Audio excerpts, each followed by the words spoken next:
I've had some questions about grave crafting, so this is going to be a short video series here about how I work with the grave crafting. I'm going to show a couple things per each video. It's going to be pretty short each time. So I am working on making a pair of new dragon scale boots, and in order to make these boots, I need to do some very specific stuff, but I'm going to make a generic pair just for the sake of showing how this works. So my mods are okay, but I'd like more resistance. Go over here to Path of Exile. My base is Dragon Scale. So Dragon Scale, I'm going to type that in, click Dragon Scale Boots right here. Then I'm going to click Graveyard. So this is grave crafting. I know that I want movement speed and I want maximum life. Those are the only two I'm mainly concerned about. Anything else is fine, actually, as long as it's tier 1. Then I'm going to come over here. I want chaos resistance. I also want any single elemental resistance. Okay. Doesn't matter which one I get. Any of them's fine. And then I'm going to come over here and go... Well, I want to look at this first. So these are good. These are in separate prefix tiers. These two, since they're in the same suffix tier, or not tier, suffix column, that means it can be either one. I want chaos. I want the best chance of having chaos. These other ones I don't care about, actually. So it can be any of those. And in order to do this with chaos spamming, it would take me approximately 781,000 chaos orbs. That's quite a few. With grave crafting, it can basically guarantee this. From here, so I want any one elemental resistance and chaos resistance. And I'm just going to click compute best selection here.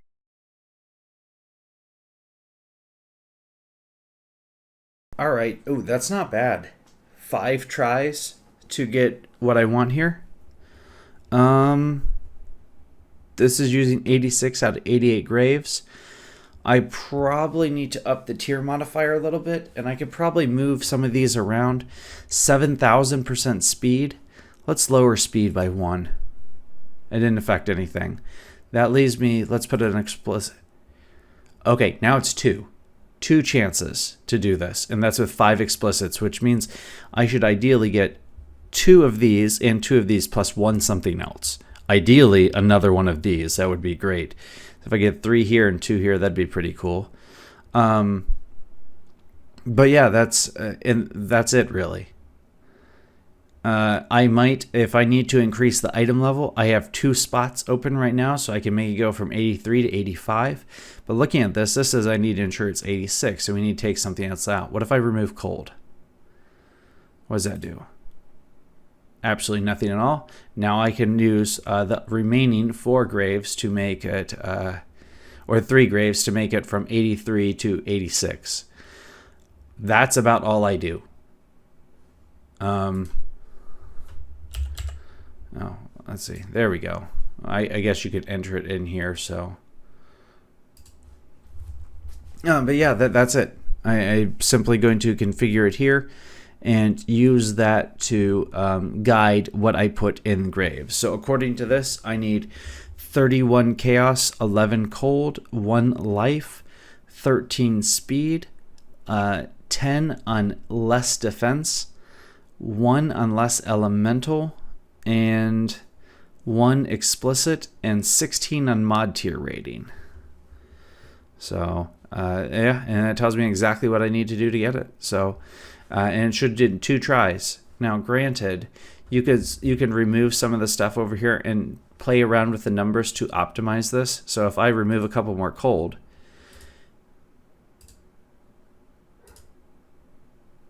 nothing's really changing. I mean, the numbers are going down, but not enough to really impact the craft.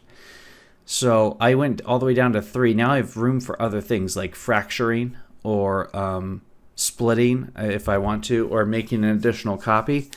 Let's see, what does removing chaos mods do? well, it looks like I can easily remove a couple chaos mods here, and it's not going to change my outcome, which also will leave a couple more spots open. Now I could add some quality on there to make the boots 30% quality. And I still, with this, with 5 open, I have an additional open spot in order to craft. I might also even go increased chance for prefix modifiers, because I want to ensure that the open one is actually a suffix. So I might go like this, increased chance for prefix. And that does change, it changed this around, but it basically guarantees this.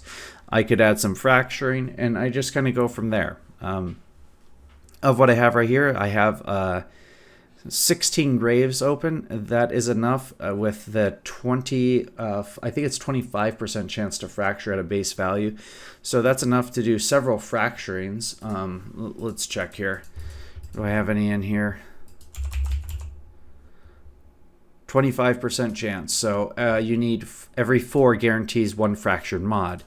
So right now with this amount open, I can easily, I could actually fracture 4 mods on this, but that's going to cost basically around 300 chaos, additional chaos to complete that.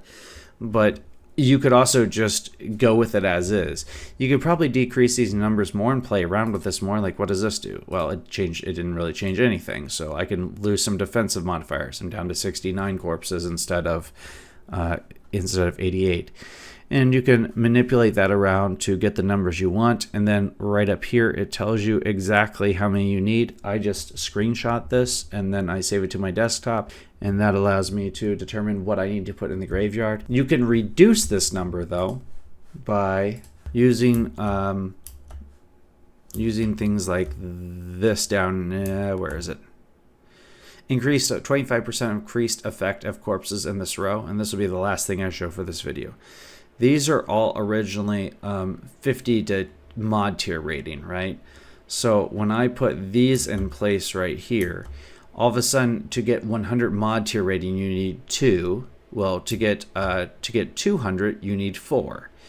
But to get 300, you need 6. But these are 60%, so now I only need 5 to get to 300. So this is another way you can save open up corpses by using the increased effective skill corpses. And this you just kind of have to manipulate around. I'll talk more about optimizing this in the second video, but that is going to be it for this video. So I hope this helps a little bit. Once again, Path of Exile is a great website for this. I highly suggest using it. I will link it in the description below. It's an excellent tool to use to help you just all around simulate crafts and figure out what you're doing with the game. Thank you for watching.